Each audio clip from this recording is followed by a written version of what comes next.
Amém. Antes de pregar, eu queria dar um testemunho maravilhoso. Faz 12 anos que eu prego a palavra de Deus.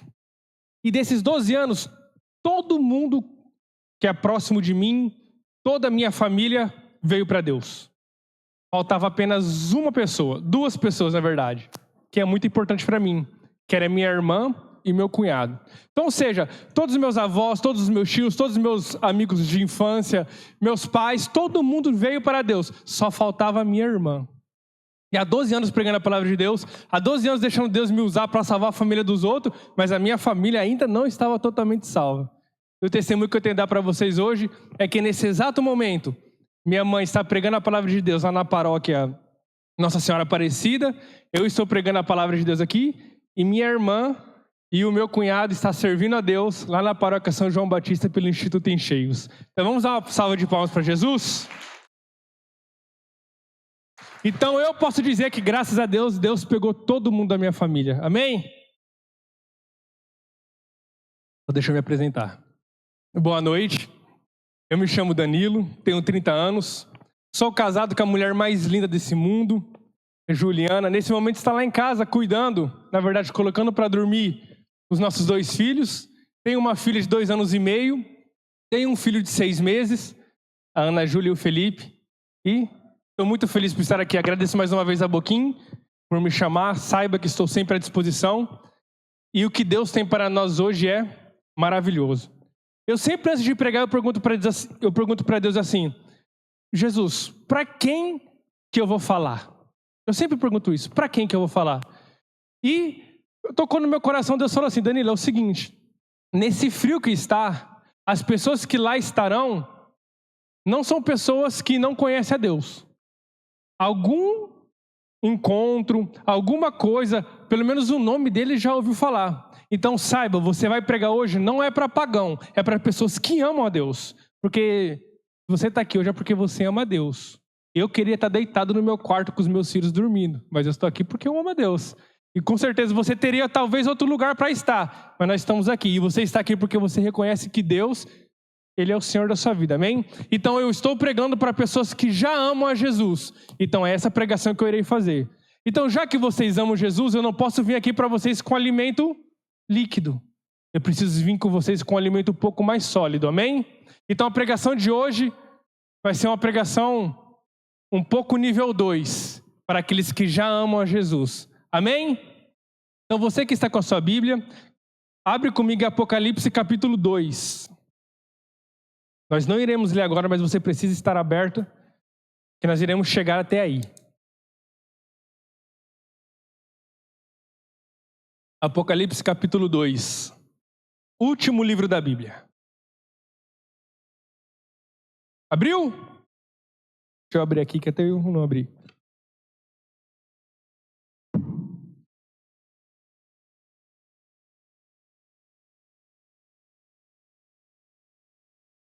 E tem 12 anos que eu prego e minha irmã nunca viu eu pregar. Um dia ela irá ver, em nome de Jesus.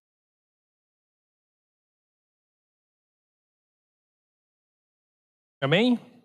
Então deixa abertinho aí que a gente irá chegar, certo? Então eu preciso que você entenda esse contexto para a gente entender essa palavra que Deus tem para mim e para você hoje, amém? Então quando Jesus, ele foi escolher o seu colégio apostólico, ou seja, ele foi escolher os seus apóstolos, a Bíblia diz que ele se retirou. Ele se retirou e se pôs em oração. Então, ou seja, antes de Jesus escolher os seus apóstolos, ele estava em comunhão com Deus Pai. Amém? Então, todos os apóstolos, os 12 que Jesus chamou, foi minuciosamente escolhido. Inclusive Judas. Todos aqueles que Deus escolheu foi minuciosamente escolhido porque ele estava em comunhão com o Pai. Então teve um dia que Jesus ele começou a chamar os seus apóstolos. E ele estava passando na beira de um lago, o lago de Genezaré. E naquele momento, quando ele estava passando naquele lago, ele encontrou 2 pescadores. E nesse encontro ali, ele encontrou o homem que mais amou Jesus na face da terra. Ele encontrou 2 rapazes. Eles eram irmãos. E eles eram filhos de Zebedeu. Quem que eram esses irmãos? Tiago e João. João, ele foi o apóstolo mais novo que Jesus chamou. E é sobre ele um pouquinho que nós iremos falar hoje. Quando Jesus então estava na beira daquele lago, ele encontrou esses homens pescando, ele chegou para eles e fez o convite para seguir. Mas como Jesus ele é maravilhoso, eu fico imaginando o chamado de Jesus. E como João era um homem sensível e Tiago era um homem sensível, eles vieram e começaram a andar com Jesus. E naquele momento, naquele encontro que aquele menino teve com Jesus, ali houve a transformação do coração que mais amou Jesus. Então você pode perceber que todos os momentos mais importantes da vida de Jesus, quem que estava com ele? João. Nas 2 vezes que Jesus multiplicou os pães, quem que estava com ele? João. Quando Jesus caminhou sobre as águas, quem que estava com ele? João. Quando Jesus se transfigurou no Monte Tabor, quem que estava com ele? João. Quando Jesus ressuscitou Lázaro, quem que estava com ele? João. Quando Jesus ressuscitou Tabita, quem que estava com ele?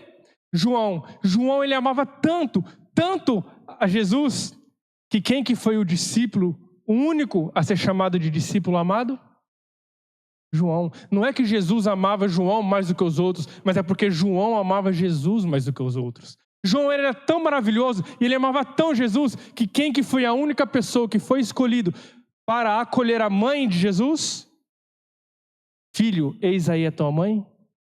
João. João amava tanto a Jesus, que a primeira missa na face da terra foi no primeiro andar da casa de João. Você quer saber quantas batidas que teve no coração de Jesus quando ele celebrou a primeira missa da face da terra?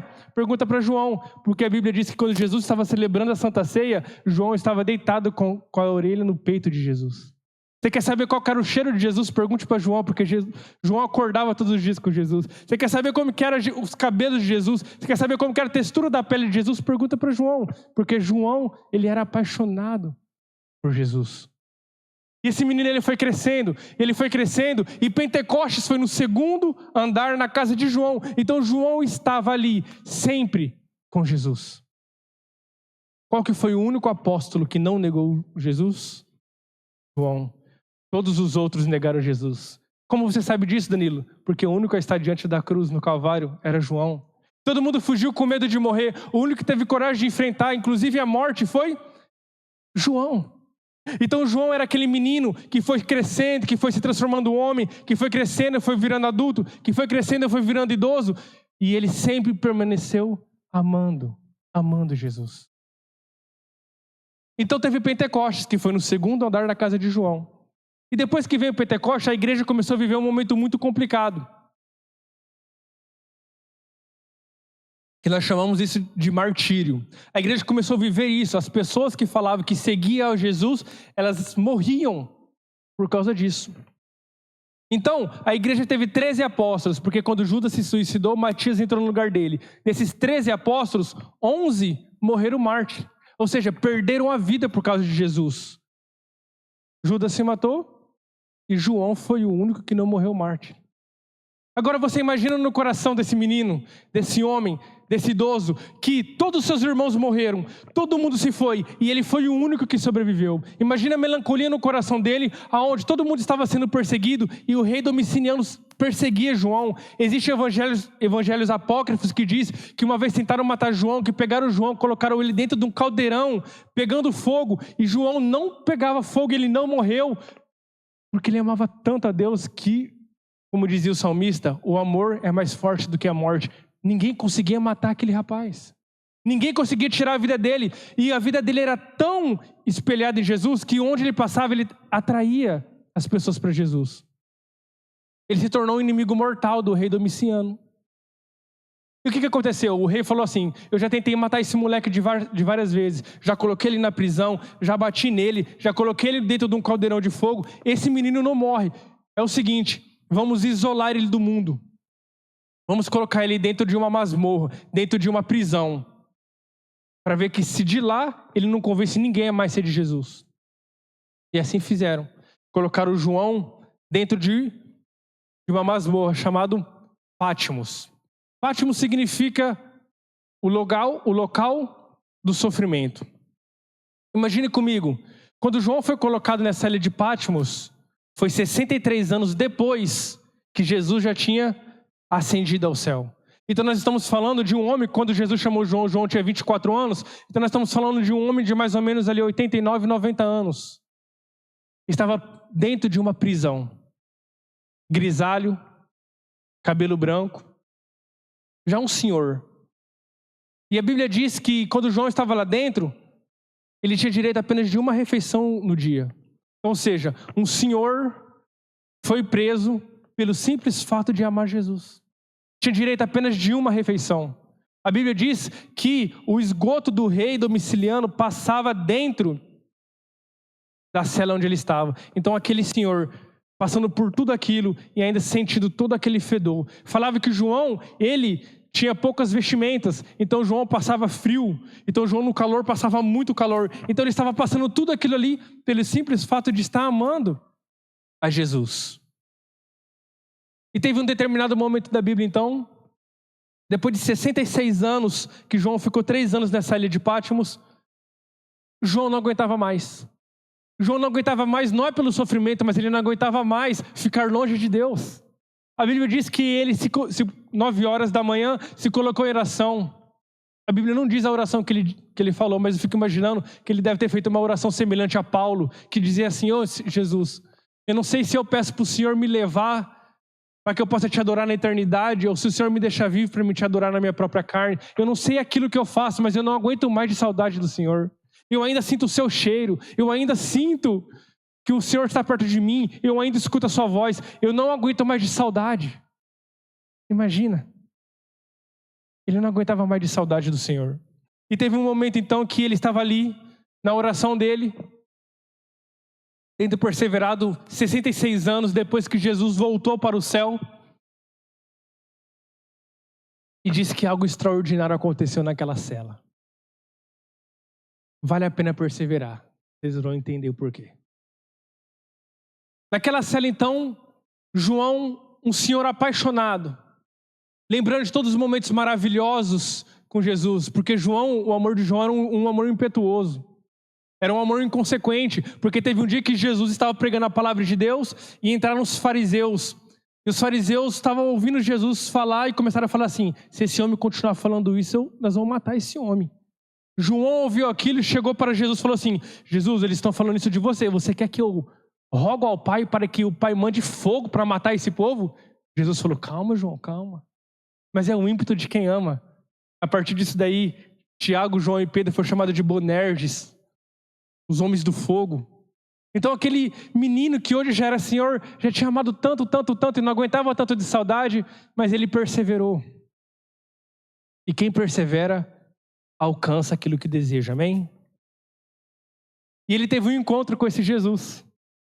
A Bíblia diz então que naquele momento daquela oração, eu fico imaginando que João estava chorando, João estava esperando esse momento, porque você imagina mais de 60 anos sem ver Jesus, 60 anos morrendo de saudade, que a Bíblia diz que todos os dias ele orava apaixonadamente, esperando encontrar o seu Deus. E agora eu fico imaginando se ele tinha revolta no coração ou não, porque todos os irmãos dele apóstolos já tinham morrido, já estava com Deus, menos ele. Eu não sei se ele se sentia injustiçado ou não, mas ele tinha saudade de escutar de novo o seu amado. Então a Bíblia diz que ele apaixonadamente se pôs em oração. Aquele senhor não estava aguentando mais. Mas aquela oração e aquela perseverança daquele senhor foi tão sincero que a Bíblia diz que o céu se abriu. E aqui eu preciso que vocês viajem comigo para vocês entenderem aquilo que João sentiu. E quando diz que o céu se abriu, uma escada veio do céu e tocou a cela de João. E apareceu um anjo. Esse anjo falou para João: oi João, tudo bom? Agora você imagina um senhor recebendo um anjo na cela dele. Ele não morreu até agora, ia morrer de infarto. E um anjo falou assim: você está com saudade de Jesus? Imagina a resposta desse homem. É lógico que eu estou com saudade de Jesus. Então eu convido você para vir conhecer e ver como ele está. E o anjo falou: sobe essa escada que você irá enxergar o seu Deus, o seu Jesus, como ele está. Mas agora você imagina comigo, o que o João deve ter pensado? Porque João viu Jesus de todas as maneiras. João viu Jesus depois de tomar banho no rio, João viu Jesus transfigurado, João viu Jesus no Calvário, João viu Jesus ressuscitado. Que Jesus que João iria ver? E o mais engraçado é que o Jesus que ele viu foi um Jesus que ele nunca tinha visto antes. Então o anjo falou assim para ele: vem João, sobe. E João foi subindo. Isso a igreja chama de arrebatamento. João foi arrebatado naquele momento. E quando João foi subindo, aquele senhor, ele encontrou um trono. E atrás desse trono tinha várias joias preciosas, ouro, prata, rubi, coralina, jasmim, esmeralda, tudo aquilo de mais lindo daquele trono.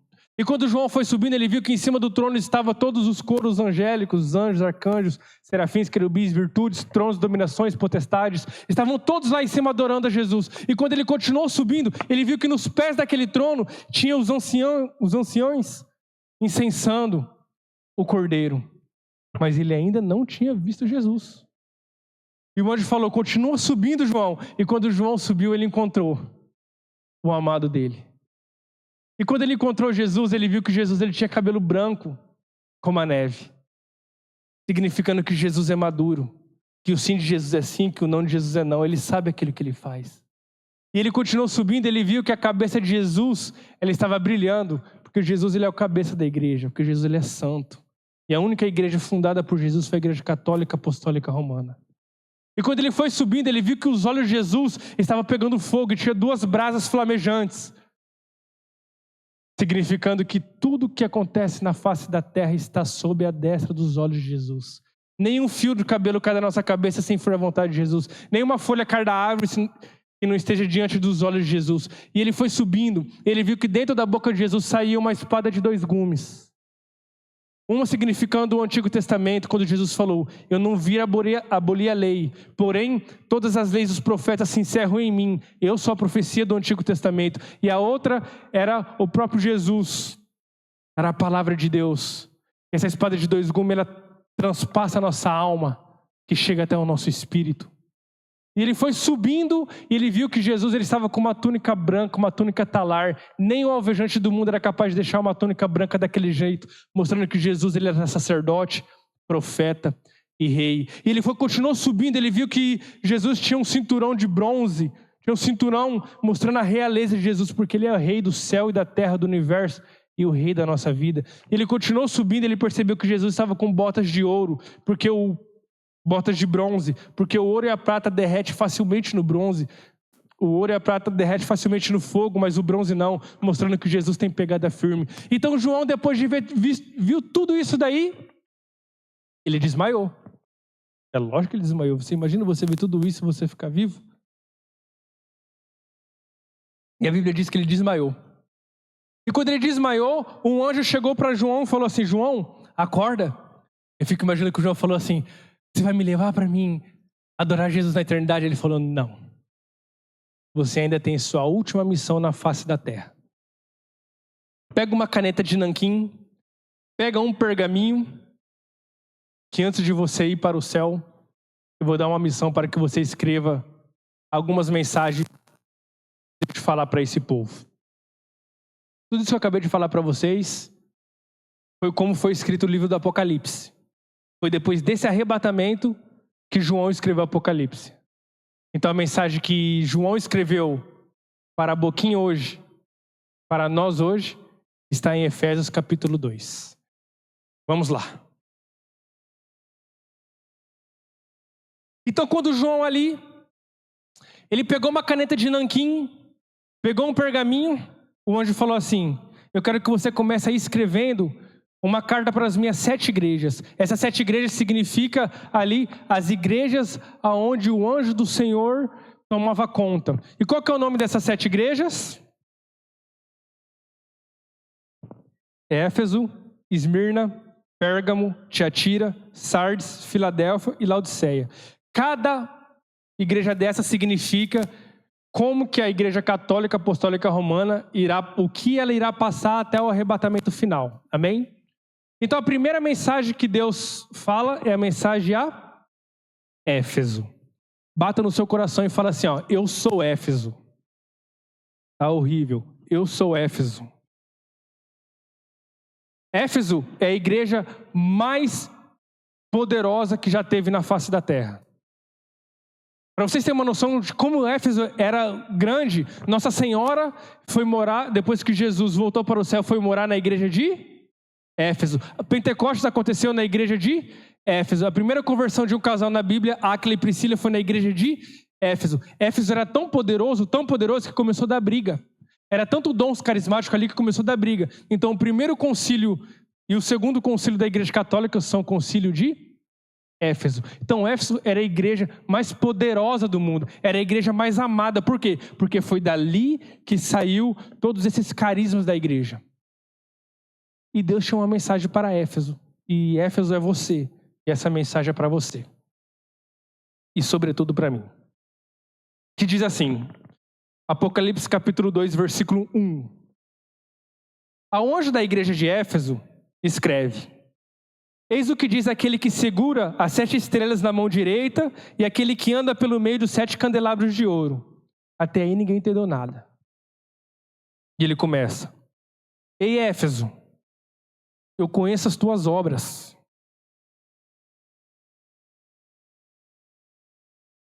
Teu trabalho e tua paciência.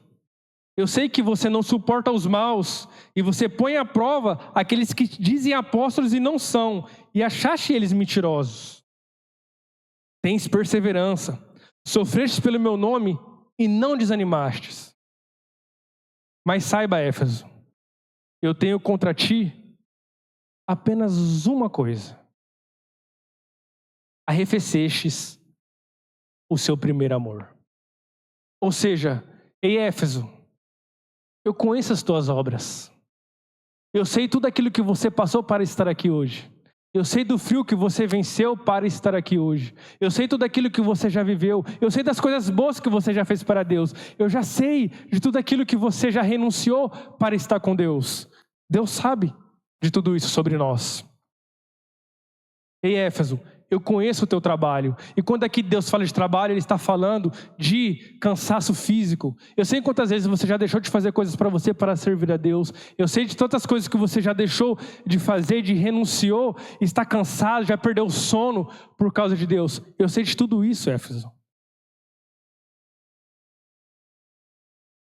Eu conheço a tua paciência. Eu sei que você é criterioso. Eu sei que você já não escuta mais qualquer coisa, que você já não assiste mais qualquer coisa. Eu sei que você me ama e que você tem valores, que você tem moral. Eu sei de tudo isso, Éfeso. Maravilhoso. Eu sei que vocês têm perseverança. Enquanto o trabalho ali significava cansaço físico, a perseverança significa cansaço espiritual. Eu sei o quanto você perseverou, o quanto você lutou. Eu sei as barreiras que você precisou passar, das prisões que você precisou sair. Eu sei de tudo isso. Mas saiba, Éfeso, eu te elogiei 5 vezes, mas só tem uma coisa que você está negligenciando. Um dia você me amou muito mais do que você me ama hoje. Um dia você já zelou por mim muito mais do que você me zela hoje. Um dia eu já fui mais importante na sua vida do que sou hoje. Antigamente você rezava o rosário. Hoje nem o terço mais você está rezando. Antigamente você fazia vigília. Hoje, malemar um Pai Nosso e 3 Ave Maria você reza antes de dormir. A mensagem que Deus tem para nós hoje é que eu sei que vocês amam Jesus, porque vocês não saíram da sua casa para estar aqui. Maravilhoso. E Deus conhece. E quando fala que Deus conhece, gente, nada acontece no mundo se não for permissão de Deus. É maravilhoso. É 5 elogios para você, então você está ganhando. Mas existe uma coisa que Deus precisa de você hoje. É que você volte a amar Jesus como um dia você já amou. Porque a cura que nós iremos encontrar na nossa vida está nessa perseverança. Se João tivesse desistido, depois de 66 anos, ele não iria enxergar Jesus da maneira que ele enxergou. Se João tivesse olhado naquela prisão e falado assim: sacanagem que você fez comigo, né, Jesus? Eu só preguei o amor, eu só libertei as pessoas. Quantos milagres o Senhor me utilizou para realizar? E o Senhor permite que me coloque dentro dessa prisão, eu ficar 3 anos nessa prisão, sentindo esse cheiro, passando fome, passando frio. Poderia ter falado isso, mas ele perseverou. A cura irá acontecer na nossa vida, a libertação irá acontecer na nossa vida mediante a nossa perseverança. E como que se chama a nossa perseverança hoje? Amar a Jesus. Talvez, se eu tivesse desistido, no pior momento da minha vida, que foi o ano passado, minha irmã talvez não estaria hoje na igreja. Talvez se eu não tivesse perseverado no amor a Jesus, talvez eu não encontraria meus familiares, minha irmã no céu. Se você entender que para aquilo que você deseja acontecer, precisa da sua responsabilidade em amar a Deus, você entendeu o que é o Evangelho. Nós só iremos alcançar aquilo que Deus tem para nós quando a gente se comprometer verdadeiramente com Deus. Isaías diz uma coisa maravilhosa. Isaías diz assim, quando Deus fala, quando Deus ele manda uma palavra na terra, ela não volta para o céu sem sofrer o seu efeito. Ele compara isso com a água. O profeta Isaías diz assim, a palavra de Deus é como uma água, é como a chuva. A chuva ela não cai na terra e não volta para o céu sem dar o seu devido fruto. Assim é a palavra de Deus. Deus tem uma palavra para nós. Mas nós precisamos perseverar e provar para Deus que nós somos merecedores dela. Por que quando a gente planta uma flor, uma árvore, a gente não vê de imediato ela crescendo? Porque ela começa lá de baixo para depois vir para o solo e subir o solo. Porque se ela começasse de cima e depois fosse para baixo, a gente desanimava. Porque se a primeira vez que a gente adubava uma flor, jogava a primeira água, ela crescesse, a gente nunca mais iria adubar ela, nunca mais iria regar ela. Deus conhece a gente. Quantos de nós estamos esperando um milagre na nossa vida? E muitas vezes parece que Deus não está nos escutando. Não é que Deus não está nos escutando. É que Deus ele trabalha de dentro para fora, não de fora para dentro. Porque se Deus trabalhar de fora para dentro, você desanima. O seu milagre vai chegar e na outra segunda-feira você não estará aqui. Quantas pessoas já recebeu profecia de Deus e essa profecia não foi realizada na vida dela porque não perseverou? Quantas pessoas estavam precisando de uma palavra hoje, estavam precisando de um milagre hoje, estavam precisando de uma libertação hoje e não veio aqui porque está frio? Quantas pessoas já passaram por aqui e nesse momento está passando necessidade? Pelo simples fato de não perseverar. Danilo, perseverar é fácil? Não. É fácil ser jogado na prisão? É fácil cometer injustiça? É fácil sofrer tudo que esse senhor sofreu? É fácil sofrer aquilo que Paulo e Silas sofreram em Atos Apóstolos, capítulo 16, dentro da prisão? Não, não é fácil. Mas sem isso, não existe milagre. Sem isso, não existe cura. Se a gente não entender que não basta vir segunda-feira apenas, mas se a gente não estender essa segunda-feira para o resto da nossa vida, a gente só viverá de migalhas. Deus ele não quer um amor de um dia, Ele quer um amor de uma vida. O dia que Deus encontrar no nosso coração, que independente se Ele fizer alguma coisa na nossa vida não, a gente permanecerá com Ele, é aí que os milagres irão acontecer. Porque nós estaremos provando com a nossa vida que nós somos merecedores. Porque acredite, nós precisamos ser merecedores da graça de Deus. E o merecimento da graça de Deus passa por uma coisa, chamada provação. Quando você quer tirar a sua carteira, você precisa passar pela autoescola e tirar sua CNH. Quando você quer entrar numa faculdade, você precisa fazer um vestibular. Quando você quer casar, você passa pelo noivado. Quando você quer receber uma graça de Deus, você vai passar pela provação. Essa aprovação nada mais é do que se Deus vai te aprovar para receber aquela graça ou não. Ou senão nós viraremos protestantes. A gente chegará na igreja, vai pedir aquilo que a gente quer, Deus vai dar e a gente vai sair e nunca mais voltar. De que vale a gente ganhar o mundo inteiro e no final da vida a gente perderá a nossa alma? Acredite, quando Jesus estava multiplicando os pães em João capítulo 6, Ele ali estava matando a fome das pessoas. Mas entenda uma coisa, aquelas pessoas estavam saciadas ali.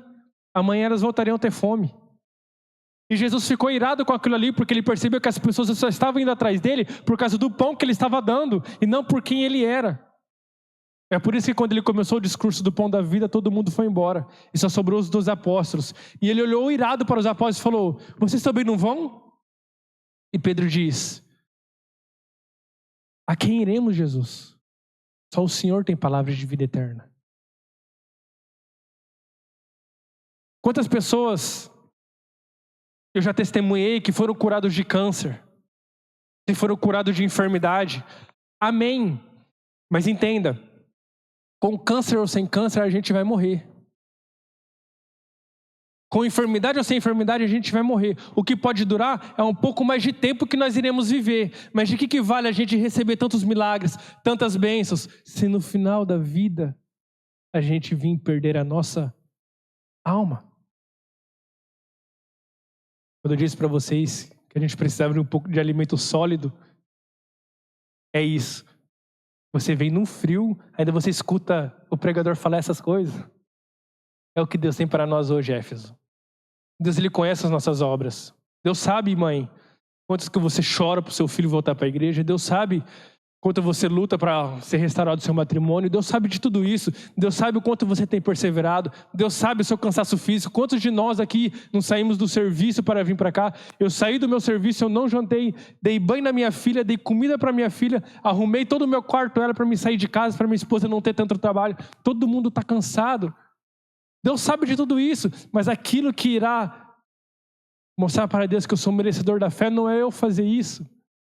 É mediante a tudo isso, eu falar: ainda assim, Senhor, o Senhor está em primeiro lugar na minha vida.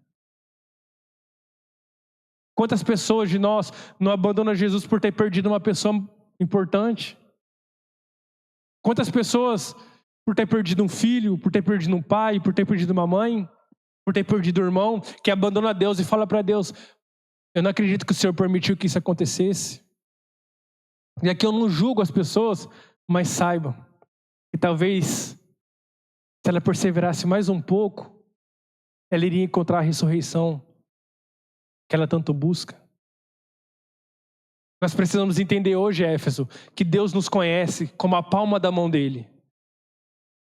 Mas Ele gostaria que nós o conhecêssemos. E a gente não irá conhecer a Deus apenas segunda-feira. Nós iremos conhecer a Deus todos os dias. É uma vida dedicada a Ele, uma vida amando Ele, uma vida renunciando às coisas por Ele. Por quê?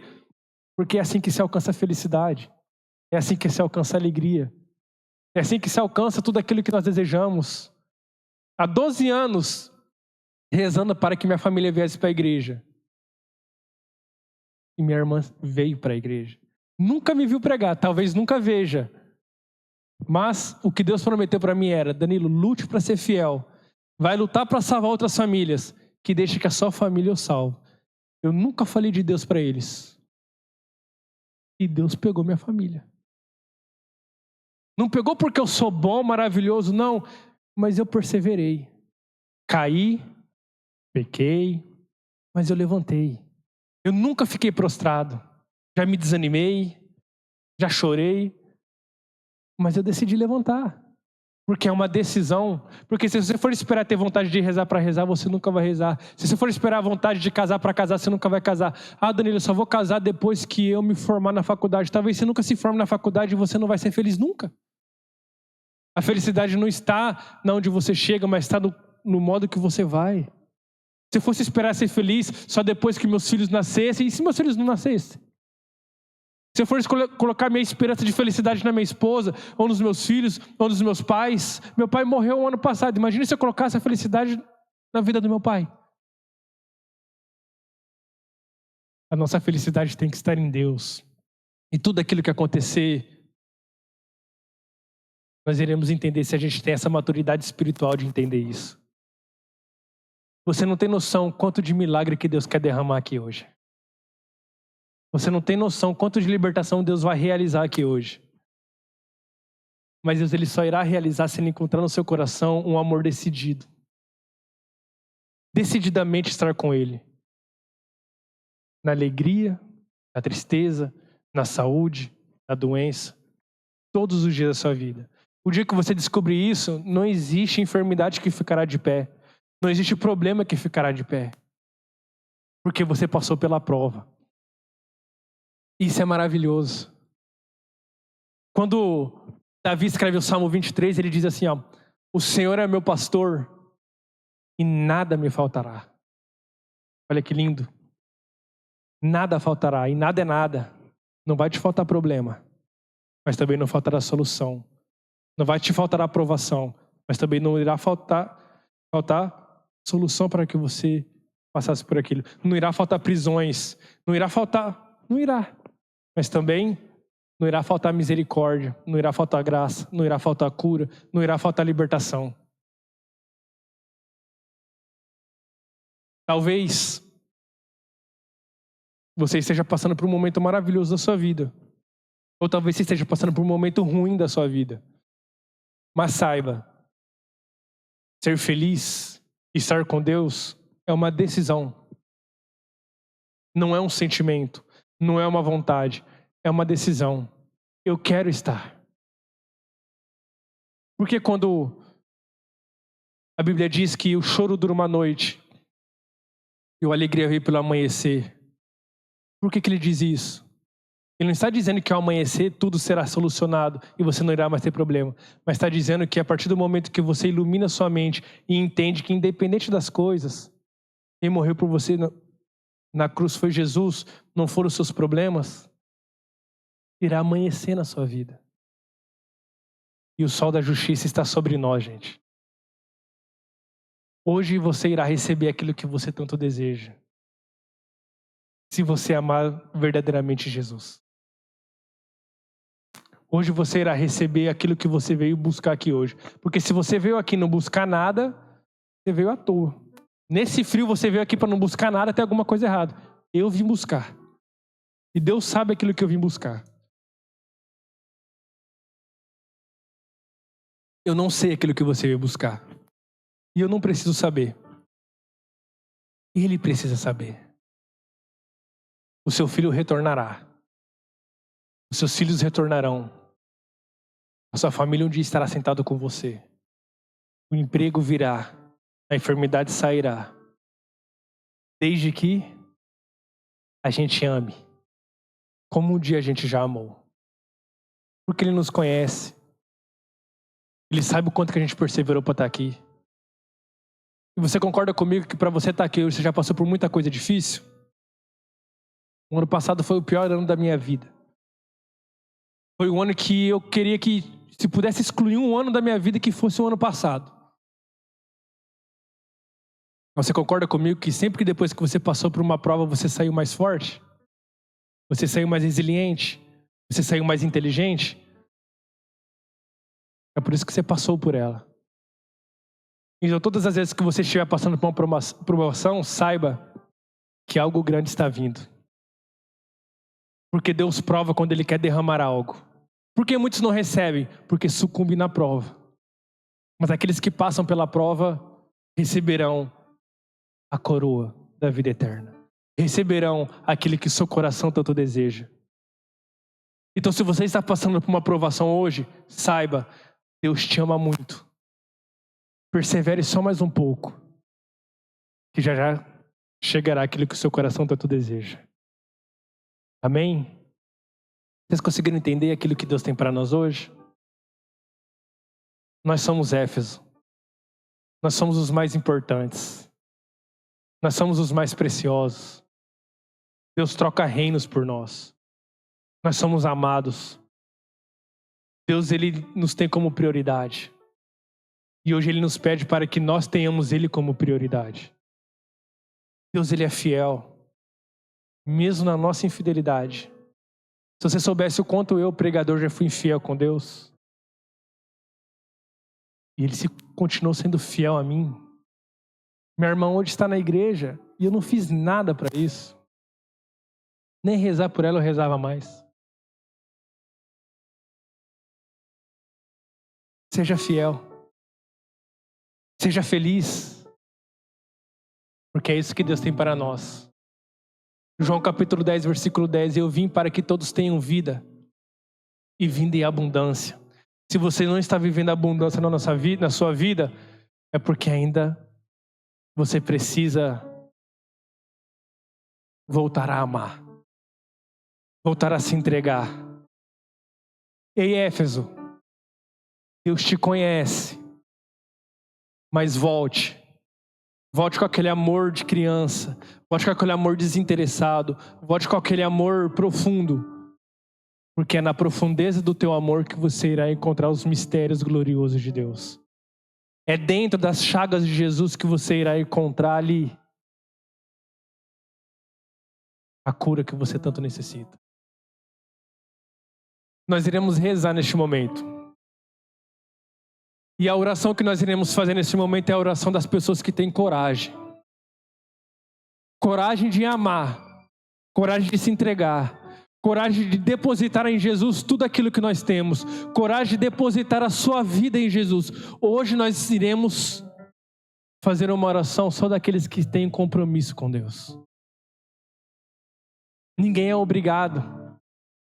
Ninguém é obrigado. Mas aqueles que desejam receber uma graça de Deus, aqueles que desejam dar um sim definitivo para Deus, aqueles que desejam passar de um estágio para outro do amor, eu convido você a ficar em pé para a gente rezar neste momento.